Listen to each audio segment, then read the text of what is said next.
My name is Theo Hutt, my pronouns are he, him, I'm 21 years old, and I grew up about 25 minutes north of Boston in a town called Topsfield.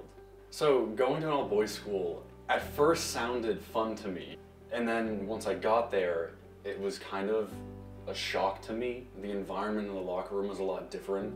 I think it was a lot more hyper-masculine. I think when you think of stereotypical locker room talk, I think that's a pretty good example of what I experienced. I never received any sex education in high school. My first real relationship, I began dating her when I was 15, and we dated for 3.5 years. So navigating the intimacy between us, she made it very easy because her and I were very communicative. It was the summer after I graduated from high school when I was sexually assaulted and attempted to be raped at a graduation party. I was with all my friends and we were drinking. A lot of us had had too much, and there was a person who my friends were jokingly encouraging to hook up with me because they thought it was funny, because they knew that she was interested in me and I was not interested in her. It was not a mutual interest. They thought it was funny to tell her that I said that I wanted to meet her in the bathroom or that I was waiting for her in the closet, and she would grab my arm and grope me. I very clearly was not okay with it. And then as the night progressed, I had a little too much to drink. I fell asleep on the floor and I woke up to, I was nude, and she was trying to perform oral sex on me. And I was a little out of it still because I had just woken up. I was extremely intoxicated.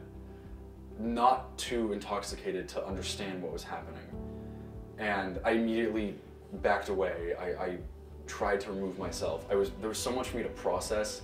I didn't know where my pants were. I was completely naked. I didn't know how I ended up there. I didn't know how she found me or how long I was there for or what she had done, if anything, while I was unconscious. And that was the first time that anything like that had happened to me. I had a hard time, again, internalizing what had happened, and I blamed it on me drinking. I didn't tell anyone for a long time. The first person I told was my younger sister. She, I felt, was the most understanding.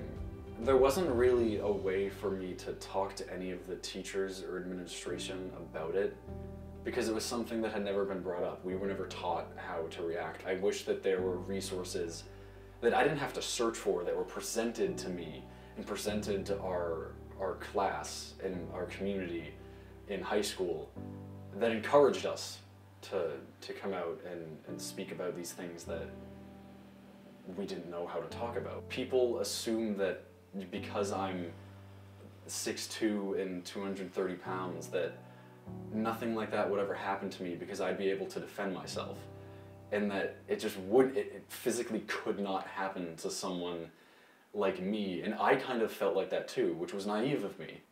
I think that culture plays a huge role in it. I think, from my perspective at least, in my opinion, media plays the most significant role in perpetuating that stereotype that a man always wants something and they would never say no, and that men are the ones who would get rejected, but women would never if they approached a man in any situation.